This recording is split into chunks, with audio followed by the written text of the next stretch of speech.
Hi, Hugo. Hey, how you doing? Good. How are you? I'm good. I'm good. Nice to see you. Yeah, it's good to see you.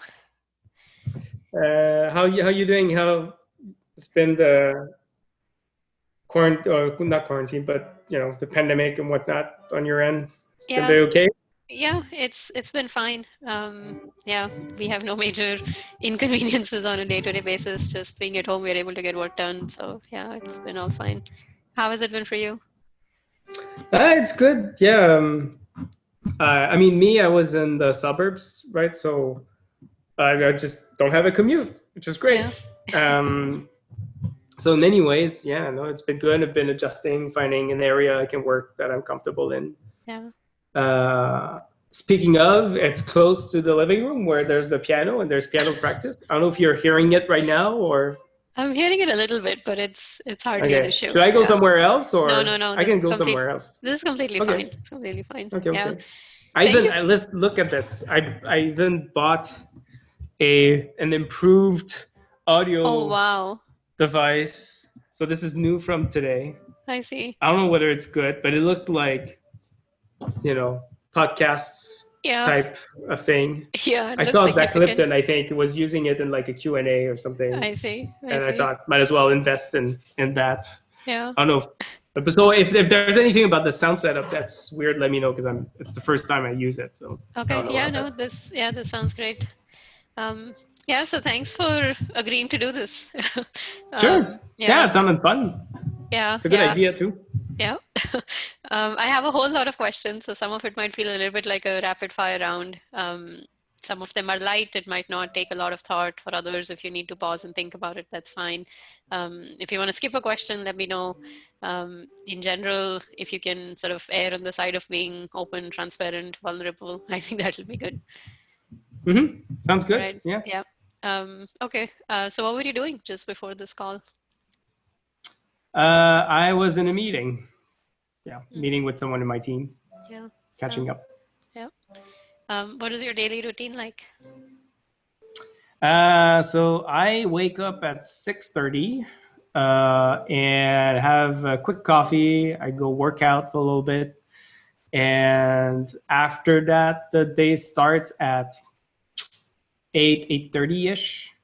And depending on the day, most of the days are heavy in meetings, some more than others. I'll have a quick lunch. If I'm lucky, I'll have a proper lunch hour. If not, there'll be a quick lunch in between two meetings. Hmm. Um, and I'll stop working at around 6 and have dinner with the family, do the dishes, 'cause that's my responsibility. And then when the kids go to sleep or go to bed around 8:30 ish, then me and my wife, I don't know, we'll either play a board game or we'll watch some Netflix or something like that. Yeah. Yeah. What is the favorite part of your day? Um, I I think probably working out. It's a relatively new thing in my life. I started doing that last year. This was after NERPS, where I had spent, I guess it was my second year as a program chair, and it was pretty stressful. And I didn't feel particularly well physically at that point. So I just thought I needed to change my schedule a little bit and introduce a bit more exercising, and which I did. It's been great. So it's like it's a moment where I find I'm most capable of not really thinking about work and just Hmm. like zoning out and just I listen to podcasts most of the time while I work out. Yeah. Um, I really enjoy that part of my day in terms of disconnecting from work. Otherwise, work is in general pretty cool. I really can't complain. But it's also work. So sometimes not doing that is Yeah. fun. Yeah. Yeah. And what is the least favorite part of your day? Oh, the dishes. Oh my God, I hate the dishes. I am so sick of the dishes. And it's worse now because the kids come back from school with like their lunch, plates and whatnot. Yeah. Oh, it's annoying. Yeah. definitely dishes. I see. Yeah. My next question was going to be what one chore do you dislike the most, but I think I have the answer to that. Yes. Yeah. Do you struggle with procrastination? Not that much. I think other people are much worse. Um, I really don't like being late on things. I have this very natural stress that comes up if I feel like I might be late on something. Then Hmm. for me, like to relax, I will immediately go in my calendar, try to figure out, okay, when am I gonna do this? And then I over allocate probably, or like I will say, okay, I'll do this at, I don't know, that day and that period. But there will be part of me that will be like, well, I might not do it then because I'll probably think of an excuse for not doing it then, or there'll be something else that come up. So I'd make sure that there's a backup plan, Hmm. and so usually that allows me to be on track with most things. Yeah. Yeah. And do you struggle with time management? No, I think that's one thing I'm good at. I don't know if I'm as good as you. You seem to be an expert, but I think I'm pretty good. Like I'm within a pool of research scientists. I'm probably at the best people at doing it. I like to think. I think that's one thing I do really well, Mm, anyways. I'm very systematic about putting things in my calendar as much as I can, mm, and um, and I keep track of things that are ongoing in my mailbox, and I'm like making sure that things that are marked as unread or like stay like that until I've actually addressed them. And mhm. I think that's one part of my skill set that I do a good job at, and that is partly why probably I'm organizing conferences and things like that. I'm just systematic enough about organizing my time. Yeah, yeah, yeah. Do you set an alarm in the morning? Yeah, yeah, because 6:30 would not be natural otherwise. Definitely have an alarm. Yeah, Yeah. And how often do you hit the snooze button? never hit the snooze button. It's pretty quick. I will wake up and I just need to start thinking about work just a little bit. Then my adrenaline kicks in, and I immediately like get going. So yeah. Yeah, yeah. Um, if I asked your friends, what is Hugo like? What are three adjectives you think they would use to describe you? Um, so what's difficult about this question? If I get it wrong, it reveals a lot about myself. It's not very flattering if like no one thinks that of you. um, I I I hope people think I'm kind. I think I'm a kind and friendly person. Um, it seems weird to say for a question where you have to say nice things about you, but I think I'm humble.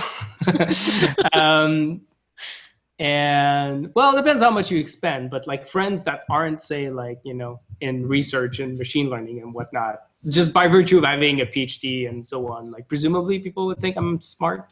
hmm, yeah, So like extending to my family and folks that aren't necessarily in my field, I hmm, think that's probably one word they'd use to characterize me. yeah, yeah. And how much of this is true? Is anything exaggerated? Is anything missing? I don't think I'm smart. I think I'm good at what I'm doing, what I've been trained to do, but there are things I feel I'm really dumb about. Like anything related to the management of our house, like I could not do any fixing things in the house or anything like that. There's no way I can do that. It somehow is much beyond me. Um, so yeah, that's right. So I think people confuse being smart with being trained and doing something and being good at it. Yeah, or with getting a degree. Yeah, Yeah, exactly. yeah. Are you happy with the number of close friends you have? Yeah, yeah, I would say so. I'm quite keen on having more friends like that. I like meeting people and uh, and hanging out with new folks and having nice conversations and new sort of friendships. Hmm, But I have a very close set of friends that we are seeing each other since high school, and are still going strong. And so, if anything, at this point, yeah, it's more like there's, practically speaking, there's not a whole lot of new friendships I could really actively maintain, Hmm. given how, well, the family life in particular, but also like work life being relatively busy. Hmm. So yeah, I'm not left wanting in terms of friendship. Hmm. What is one thing you're worse at than people around you? Um, well, professionally, definitely coding, because I don't do it, pretty much ever these days. At least that's not what I tend to contribute these days to my projects. Hmm. That's professionally, I guess. Uh, Personally, I am not great at cooking. I am getting better at it, and I'm enjoying it now more. But yeah, I still have lots to learn. Hmm. What is your single biggest strength? Um, I mean, time management, I think, is one. At least like, and just being reliable, I guess. I feel I'm a reliable person, and like if I say I'm going to do something, I usually do it, and I find it important to do it. Um, and so yeah, I would say that. Hmm. Yeah. What is a recurring moral conflict? I just lost you from my screensaver. Just started. All right, there you go. Can you repeat that? What is a recurring moral conflict? Moral conflict. I would say that I get, I guess, just because I've been in this field for a while, and that probably happens to you too. Like we get requests for either speaking at interesting events or summer schools. A lot of students asking whether could be an advisor for them. A lot of really talented students that could, I'm sure, do great things. And but there are obviously like too many of these opportunities really to take them all. So each time, just thinking about whether I should make the effort of squeezing that into my responsibilities, or that like this would just go over into my personal life specifically. And because there was definitely a time where I was not present enough home, and my day would extend way beyond 6 p.m. many days. And I've been trying to be more systematic about not doing that, and be as respectful as possible as to the reasonable amount of time we should be working versus being home and having a personal life. Hmm. But that means like there's these opportunities where you feel like the it would be a relatively, let's say, a speaking engagement. It would be relatively easy to fill that in, but then it would mean some preparation. It would wreak some havoc in your schedule, which means it would probably push over the time I would actually want to work. And so I think that's one that's always like each time having to say no is a bit tough. Yeah. Yeah. Is there a specific instance where you distinctly recall feeling privileged? COVID, I mean, being able to still have a job first, and then actually working from home, which it's almost embarrassing, but for me, things have almost improved. I don't have to commute anymore. I can work here during the summer. I saw my kids all day, which was nice. So yeah, big time for COVID. Yeah. What are you insecure about? Um, well, I mean, that's a classic, but like my coding abilities, like constantly. I always feel like I'm wondering if I'm still a computer scientist sometimes. Um, but I think that's quite common for professors, or more senior people who are doing more advising work. Um, and I don't know that, I mean, maybe some people do, but I don't think I ever stopped being worried um, that I would stop having good research ideas or something like that. That somehow I would stop being as creative as I was before. Hmm. I think that's always kind of there. which is annoying. It's somewhat useful because that keeps the pressure going of thinking about what's the next thing you want to do. But that is kind of something that I mean, when you start, say, your PhD, you feel it big time. You're really concerned about that, and then you start saying, "Oh no, I can have some ideas." So, but it's sort of it doesn't get as bad, but it still stays there a little bit. There's like a baseline amount of that feeling, and so I can still live with it. But it's weird that it's never really disappeared. Yeah. Do you feel like an imposter? So for certain things, for sure. Uh, there's this thing about being worried that I'm not as creative necessarily because it's been a while. I've had an idea I've been excited about or something like that. Whenever that happens, I guess I kind of get that feeling. Yeah.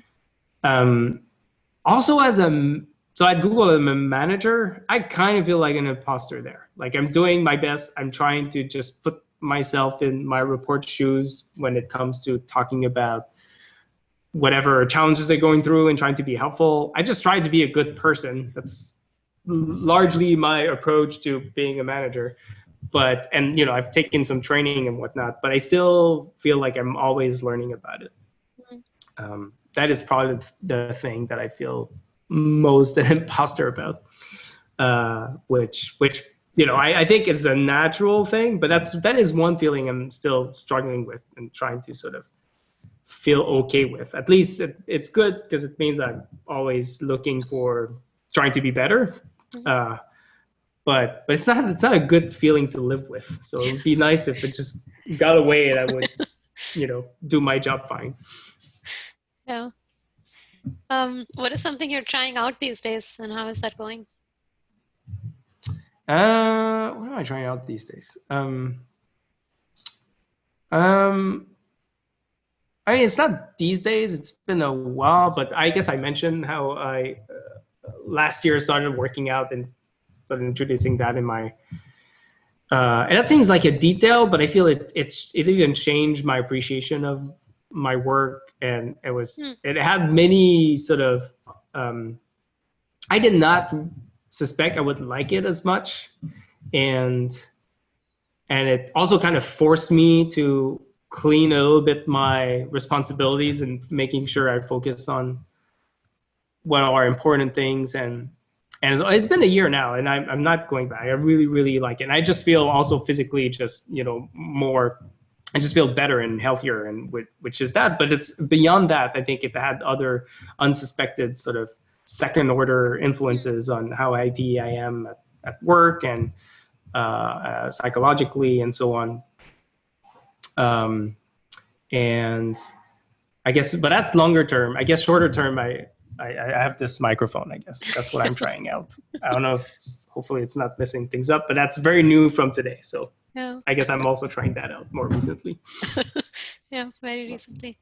What is your one favorite tool or trick or hack that makes your life more fun or more efficient or more convenient in some way?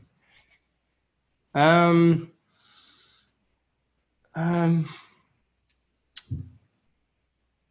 mean, maybe I've hinted at that before, but the very, very systematic use of my calendar, which I think you can relate with to. To the point where I know, like, I often get people want to set meetings with me, and they're like, "Just can you tell me when?" Because they just can't figure it out from my calendar because it looks like a nightmare. It makes sense to me, but that is one thing that is been really, really useful. And in particular, whenever I start getting, like, I do have a sense of what's coming up. But if there's too much stuff, just writing it down in my calendar and putting time away just frees my mind and makes me much less nervous. That to me is it's really invaluable. And so that's probably the main key thing that makes me kind of function, and I find as a lot of value beyond just being on time for certain things. Yeah. What do you tend to think about most when you're not intentionally trying to think about something? So I would say, I mean, unfortunately, probably like the last thing that have been doing or working on, like I have a very hard time disconnecting with whatever the last thing I was doing or whatever sort of ongoing challenge I have. I wish I was better at this, but and this is why I think working out is really useful to me. Is that when I do this, I somehow for some reason I don't have these thoughts coming back about, oh yeah, there's this challenge right now or this issue or this ongoing problem that I'm focusing on. Mm. Um, and that's a thing I feel is probably limiting the ability for me to take on like bigger challenges. It's just that if I not being able to just say, okay, well, yes, there's this problem right now, but it will get solved, or with time it'll be all right. uh I am more of the type of like it will keep there as an echo in my head, and so if I'm not actively doing something else, that will probably come back and start taking a lot of my consciousness at whatever moment. um so yeah, I'd say probably like whatever last main problem that I'm supposed to address, unfortunately, is going to be the thing I'll go back to. Yeah, yeah. What is something surprising about you? Something that the rest of us might not guess? Well, I um I mean, so people who know me relatively close to me will not be surprised by this, but like whenever I say I have 4 kids, people are usually surprised. So that is like each time I get like, whoa, 4 kids, and then I say I have 4 girls, and then, oh wow, 4 girls. That is pretty typical. Yeah. Yeah, yeah. I know I reacted that way when you told me, so yeah, I can relate. Yeah. Um, what is one thing about the world that surprises you? um. Uh. Well, I mean, and these are the nice surprises of being a parent. Like whenever we see our kids kind of growing up, and then there's like these like little moments of like, oh, something happened. Like there's something about your kid that has semantically, meaningfully changed. And when you start seeing like a little personality trait that is appearing and that Mm, starts becoming them, and how that emerges, I think it's still like, I'm just describing, the mystery of intelligence. So in some way, it's not. We know it's a big mystery, but just seeing it like with your own kids, mm, is like I still get surprised when I guess our youngest, like you can see now she's at an age where like that personality is coming through, mm. and so it's a surprise because you don't really know what they'll turn out to be, and the fact they're all different. I don't know. That's kind of like really neat, and each time it's like a surprise to see how different they'll be. Yeah, yeah. What is the most recent unexpected thing that happened? Um, what's the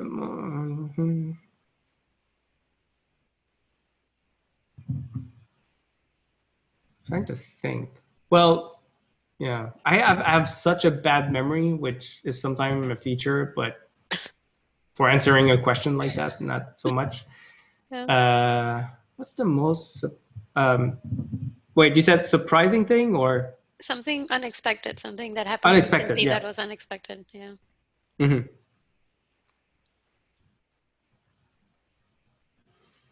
Mm-mm-mm-mm. Swear, I can't think of anything.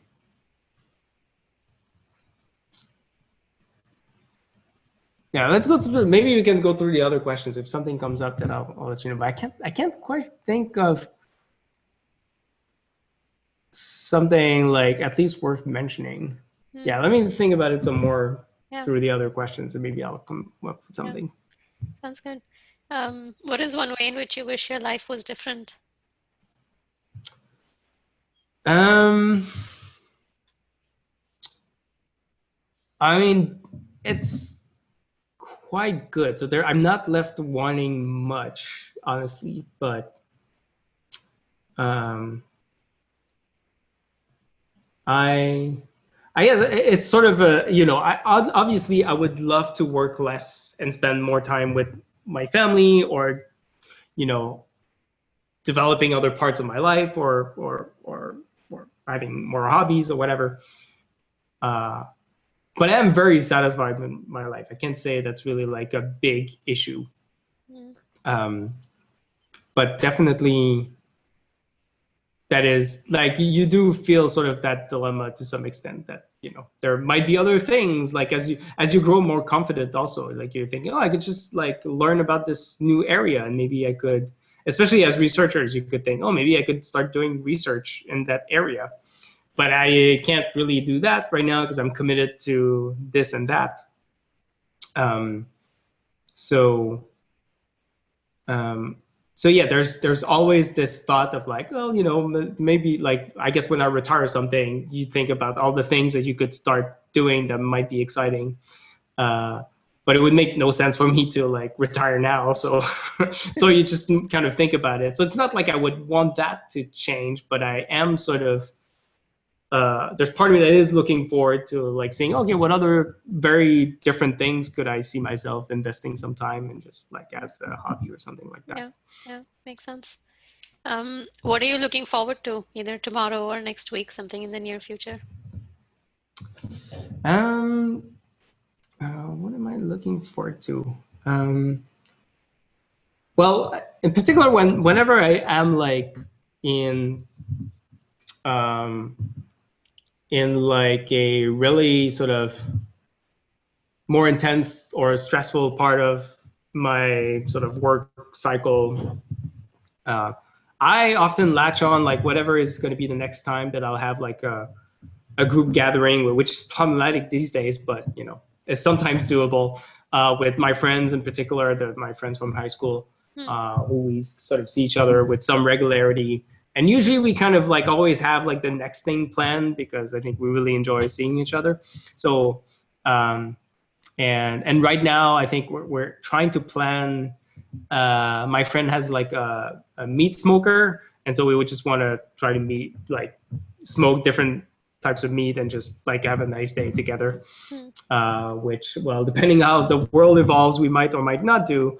Hmm. Um, but yeah, it's kind of a, at least it's part of my, like, I know I often need that part of my motivation, in particular when I'm going through like part of my work that is more like a bit boring or challenging or stressful. Like knowing that this is coming up is like something that I find useful, even just for work being sometimes bearable.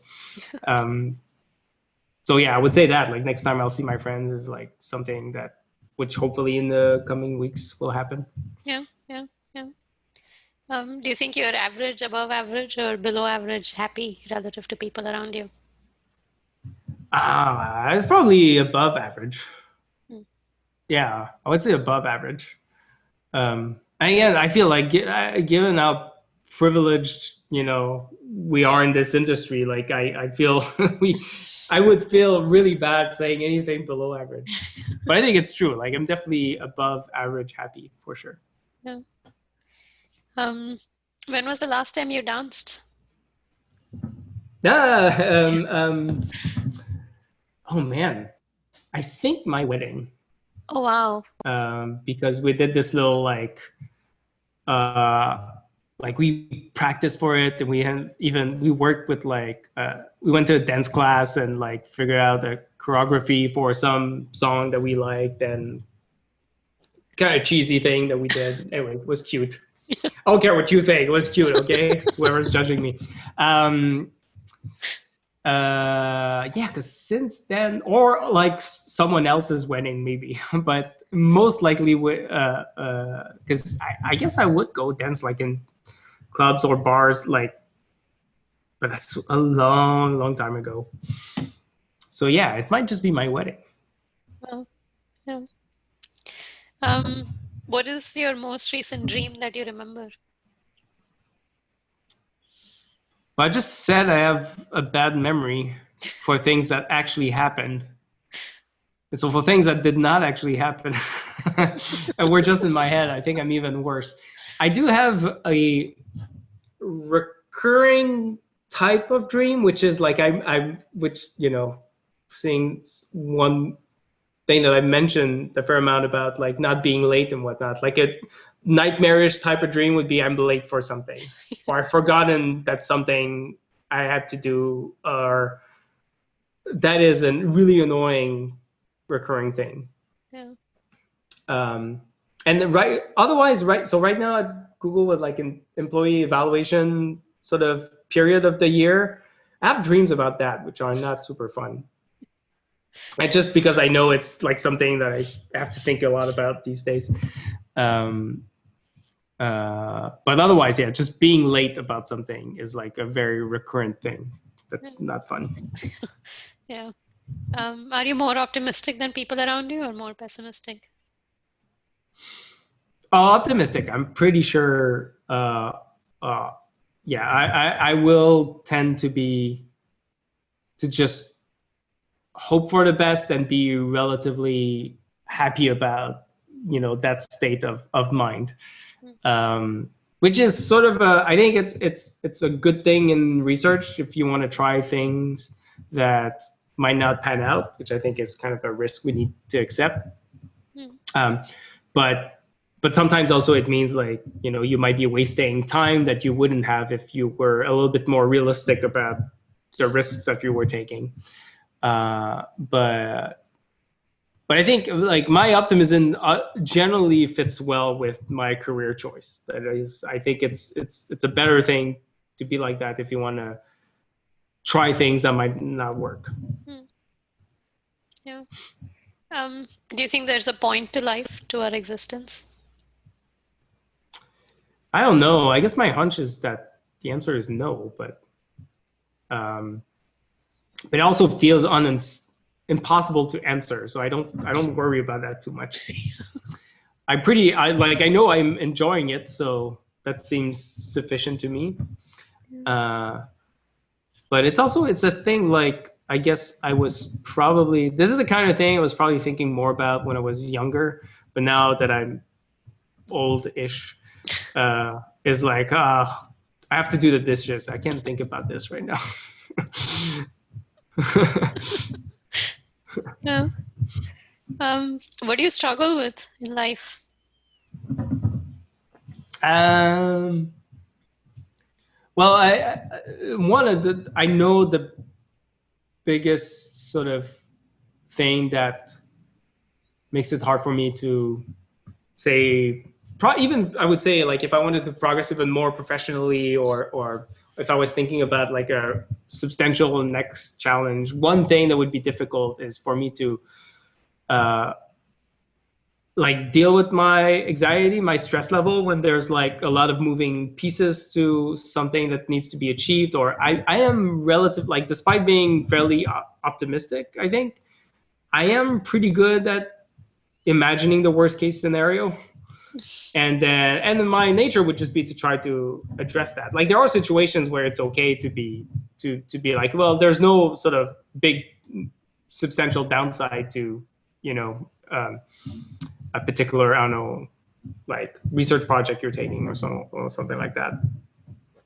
But like, say when I was working as a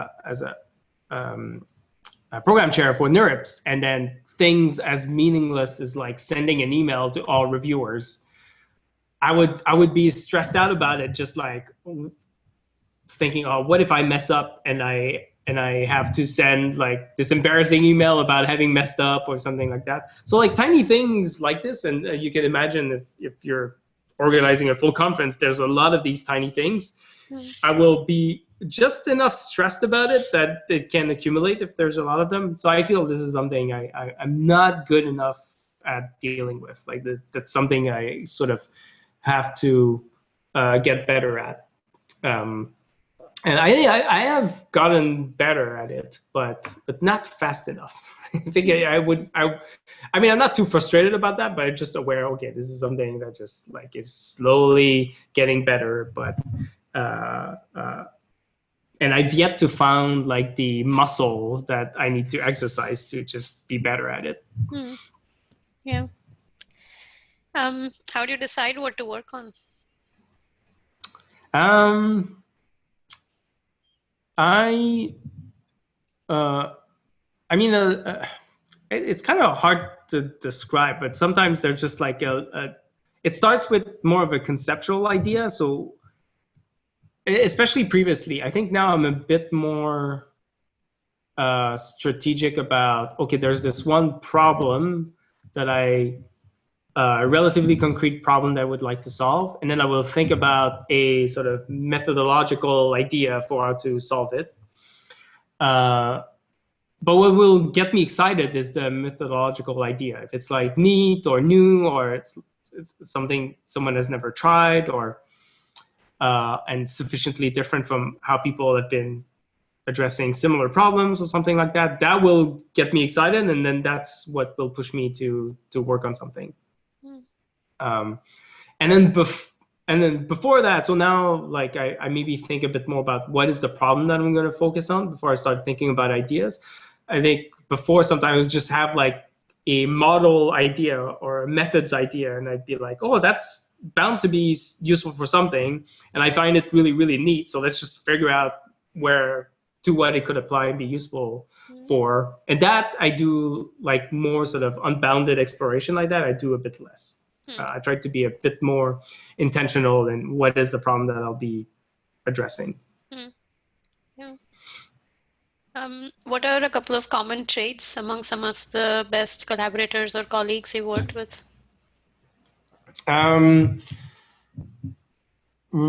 so being really good communicator, I think is really really key. So um, like that is between someone who's just really effective and can execute really fast, but is just really really bad at explaining what they've done, Hmm. and someone else who executes less rapidly, but like you know exactly what they've done. They're really good at communicating both what they've done and what they haven't done, and also what they're certain about and what they're less certain about. Like Mhm. I will take that second person, without a doubt. Mhm. Um, because otherwise, whenever you interact, you end up asking a lot of questions, just trying to go through, and it's just not. It's kind of pain. It becomes painful. It's just not something you enjoy. Um, so I think that's one thing that's pretty key. Mhm. Um, I mean, it's fun if the other person is bringing like a different point of view. Like some of, I guess, like one of my, I guess a few favorite collaborations, but one is with folks at Université Laval, François Laviolette, Mario Marchand, and other people there. When we did the work on domain adversarial networks, they were not really deep learning or neural networks people, uh, but they had really strong learning theory knowledge. And it's François Laviolette who, at some point, sort of described to me some concept in learning theory about domain adaptation, and I had a hunch that maybe there was like it would say something about how we should be training neural nets for domain adaptation. And it sort of happened like that. I could very quickly propose a basic algorithm that we could do that. Hmm. So this is an example where he was really good at taking that theory and explaining it to me in ways I could understand it, so that I could connect it with things that I knew and connect it to a specific problem that I could design an algorithm for. Hmm. Um, and he came with also a very different point of view from mine as to and a different expertise. Hmm. And similarly, like my uh, collaboration that I did with Ryan Adams and Jasper Snook on hyperparameter optimization, which led to our startup and then eventually us going in industry. Ryan Adams again was coming, and Jasper as well, coming with some Bayesian learning and Bayesian non-parametrics background that I didn't have. So that was also a really fruitful collaboration, I think, partly for that. And that's something that in general I do see like a big value of, is putting people together that are good communicators and have like diverse expertise. I took that partly also from Jeff Hinton's lab. It was very much like that in terms of his postdocs. Like, Ryan Adams was a postdoc there. You had Ian Murray also necessarily coming with like deep neural networks expertise, but probabilistic modeling expertise. And we did the paper on neural autoregressive density estimation together. And sort of from that, I took like that this was something quite valuable. Yeah. How do you spot these traits early? Are you good at spotting them early? I mean, except like through if you had the chance of like talking with those folks at conferences or something like that, you would probably pick it up just because I think you just feel it. Like if you're on the same page, is something that it's kind of hard to miss, and it's actually really enjoyable when you have a conversation where whatever you're saying, they see where you're going, they understand what you're saying, and so I guess I can't say I was that intentional. A lot of these sort of these collaborations came from just being like the people being friendly people that I enjoyed talking with, and which I guess is another trait in some sense. Like if I'm going to be in collaboration with someone, and that person is kind of friendly and caring and respectful and so on, which would be someone you would be driven towards just for, just to be a friend or be a sort of, a friendly colleague to have. I think this is how these kinds of collaborations can sort of naturally occur. Yeah, makes sense. Oceans or hills? I don't know why, but the hills. Hills somehow. Yeah. I do like whenever we're looking for like a cabin or something to have a nice long weekend somewhere. I'm more drawn to the cabins that are at top of a hill with a nice view than I am to cabins that are close to a lake or something. So, yeah, I think maybe from that I infer that I'm more hills. Yeah. Maybe because I'm short also. I don't know. What is something you love doing but you're terrible at? Cooking. Cooking is definitely like I'm essentially responsible for cooking in my family during the weekends, and it took a while for me to actually do that because I was just not comfortable at all cooking. It would be a thing where I would be really stressed about, and I would be so uncomfortable that if I had like a recipe, if I didn't do one exactly correctly, I would immediately start thinking that I messed things up and the recipe was going to be disaster or something. But I started. So when I started like actually taking on that challenge of cooking every weekend, I just asked my kids what they wanted, because I thought, well, if they like it, then that's great, because otherwise that will backfire. And also, if it's something they like, most likely it's going to be something simple. So and I can actually maybe do it with them, which I sometimes do. My oldest in particular, she oftentimes cooks with me. So and so I don't do a lot of things. There are very specific things that I've been doing over and over and over, changing a little bit each time, and making it sort of our own sort of classic, I guess, for our family. But I'm otherwise definitely not good at cooking in general. But yeah, it's a nice moment each weekend doing that. Yeah. What is something you did recently that even the people who know you well were surprised by? Um, uh, let's see. That people would be surprised by. Um, yeah. Well, particularly when we're like stuck inside and can't do much, it's hard to be very surprising. And I am someone who likes a routine. Like I'm not one to go out of my way of trying something new. Yeah. Um, Plus, if there yeah, was that's the other. something, plus if there was something, you might not remember it. No, that's right, Yeah. exactly. It's like this, yeah, the thing that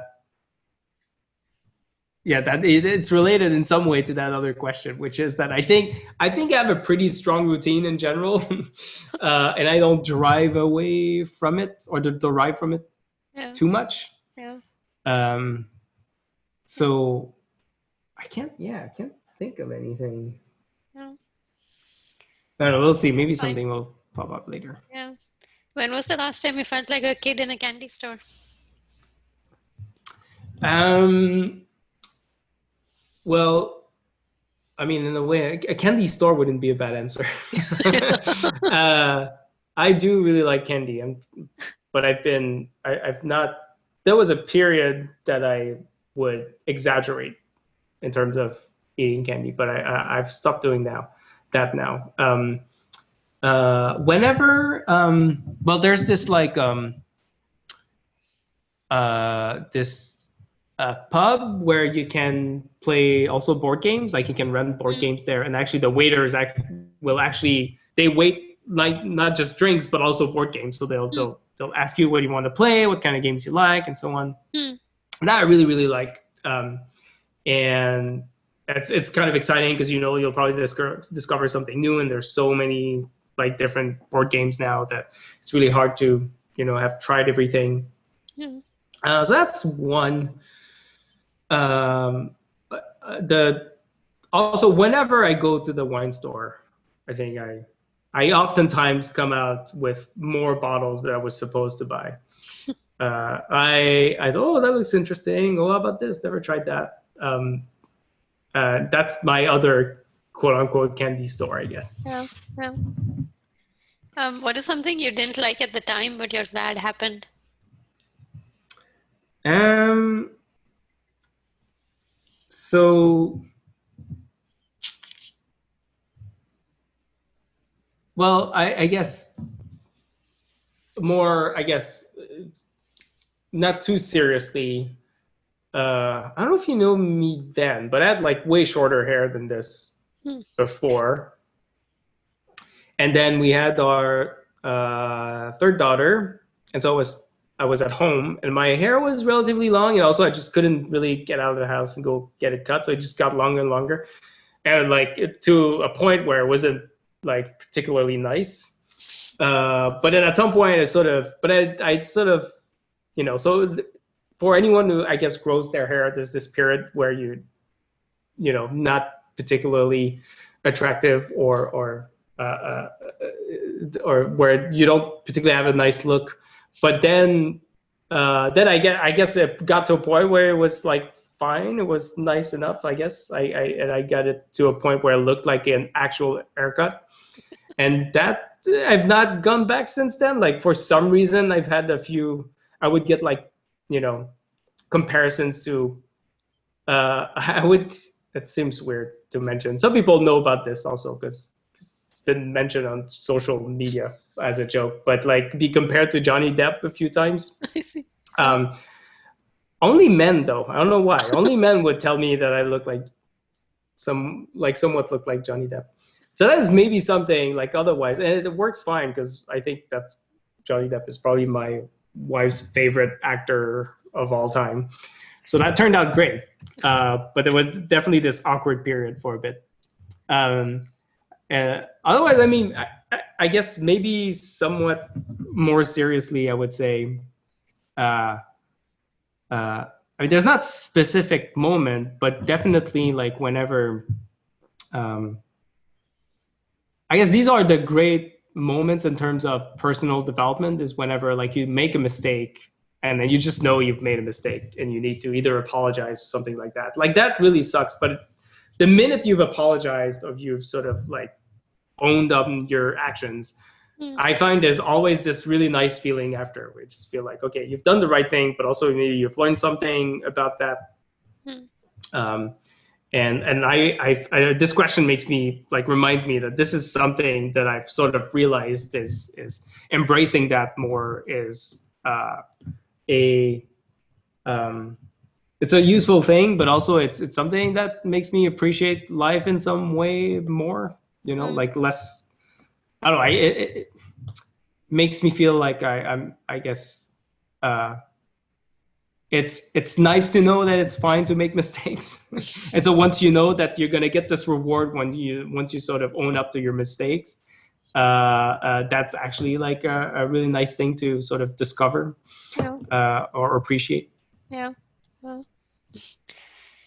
what do you easily get nostalgic about?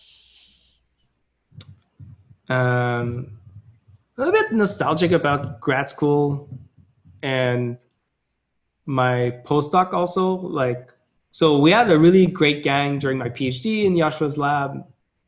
And it was really exciting. It was kind of the beginnings of deep learning, a resurgence of neural nets and stuff. And also like and for somewhat similar reasons in Toronto when I was a postdoc in Jeff Hinton's lab. But also it's just like, when you think about it, there were like amazing people there. And so also for that reason, like sometimes I think back when Ilya was there, Russell Kudinov was there, you know, Ryan Adams is where I met him, and so many other great people. Yeah, those were good times. Yeah, yeah. Describe something that made you smile today. Um,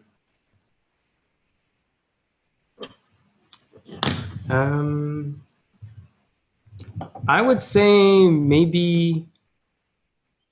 Well, I guess I'll say because today I got this microphone, so definitely when I got it was like, oh yeah, a new toy. Yeah, yeah, So I guess I'll say that. Yeah. yeah. Makes sense. What is some of the best advice you've Oh, gotten wait or a sec. given? Sorry, I lost sound. Hmm. Let me just get this back. Um, okay, try again. Can you hear me? Nope, not working. I have no battery left in this thing, so I think this is why. Sorry. No worries.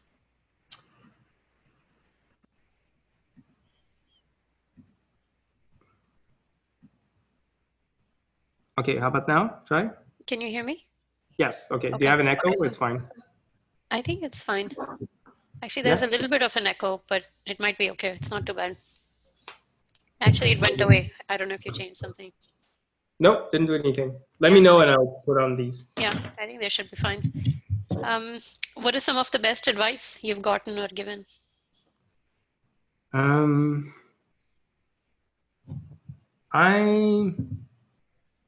Let's see. I would say, well, I don't know where I got this advice, but just the general notion of embracing mistakes as learning opportunities. I think it's I mean, some people probably learn this maybe, or somewhat like appreciate the importance of it maybe earlier than I did. Because, well, for instance, I know that like, for instance, at school, you know, in my classes and whatnot, I would be very much driven to getting like the best grades possible. And in that context, like just not, you know, making mistakes in an exam is just seems like a strict negative. It doesn't seem like there's much to be learned from that. And I think also I was, and just the fact that a lot of our school system works through, you know, being constantly sort of evaluated through exams and whatnot. I I think that sort of maybe contributed to nurturing a sentiment like mistakes were bad and we should avoid them. Of course, you should avoid them, but you know, if you the bigger on the bigger picture is that your mistakes are sort of like an intermediate step before success. So and that's something I've sort of more embraced and understood a bit later, in particular during grad school, where you kind of have to understand when you do research that you're going to fail like 10 times before you get to the thing that works. Hmm. So, as like a general advice, I think this is one that I sort of, or a lesson that I would learn and I would like very much embrace as a lesson to be followed. And maybe the other thing, just from in particular from observing people like well Jeff Hinton and Yashra Benjo, like just seeing them making their like in terms of career choices, really picking things that you're really passionate about. Hmm. Um, because you would just see like they're both like more or less obsessed with what they're doing. Like it is their passion. They would not want to do anything else but this. And in particular, when you get students asking you about what area they should invest time in and so on. And that's often kind of the first advice that I give, which is like just find something that speaks to you for some reason that you would see yourself really spending a lot of time on, because most likely grad school would push you to spend a lot of time on that. So you will benefit a lot from being passionate about it. Yeah. Yeah. Why did you agree to do this interview? I haven't seen you for a while. That was one reason. Um, and I like podcast, long interview form podcast, and this is a version of that, and also the idea of just learning about other people in our area and things that they've learned that isn't technical, but is more about how they approach both their work and also their life and how to deal with their personal obligations and their work obligations. And I think like is something that we don't get to hear a lot about. So I thought, not that I think that I figured everything out perfectly, I would share my little bit of wisdom, Yeah. and hopefully like get to listen to other folks who will share their perspective. So I just thought the concept was really cool. So yeah. Yeah. Yeah. Makes sense. That's all I had. Is there anything that you think we should have talked about you, your life, that we didn't cover? Um, no, I think no. That's more questions that I've asked about myself in a while. So yeah, I think that was pretty good. Yeah. All right. Thank you. Thank you for doing this. Thanks for taking the time. Sure, happy to do it. Yeah. And it was good seeing you.